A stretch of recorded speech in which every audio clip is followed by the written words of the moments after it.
శ్రీకాంత్ అనే rowdy sheeter వాస్తవంగా వాడు ఎవరితో కలిసి తిరిగాడో నెల్లూరు మొత్తానికి తెలుసు.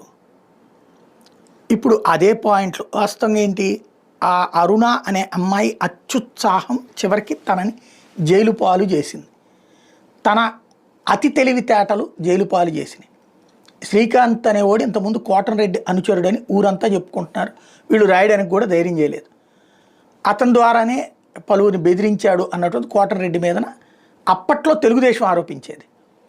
అప్పట్లో ఇప్పుడు అరెస్ట్ అయిన వాళ్ళు జగదీష్ అనేవాడు అప్పుడు ఒక అతన్ని నడి రోడ్డు మీద కొడుతున్నటువంటి సందర్భంలో అరెస్ట్ చేసిన సంఘటన కూడా ఉంది. అప్పట్లో అతనే అసలు ఈ అమ్మాయిది వీడియో తీసింది కూడా. ఇప్పుడు అన్నాచ వీళ్ళందరూ కూడా ఉండేది. ఇంకోటి అమ్మాయిది ఏదో కోట్లు సంపాదించేసింది అనేది పచ్చి అబద్ధం అన్నది ఇవాళ వార్తల ద్వారా. వార్తల్లోనేమో కోట్లు సంపాదించిందని చెప్తున్నారు. 15 లక్షల రూపాయల డబ్బులు లేక ఆ ఫ్లాట్ యజమాని ఎవరి దగ్గర నుంచి అయితే ఫ్లాట్కి ఉందో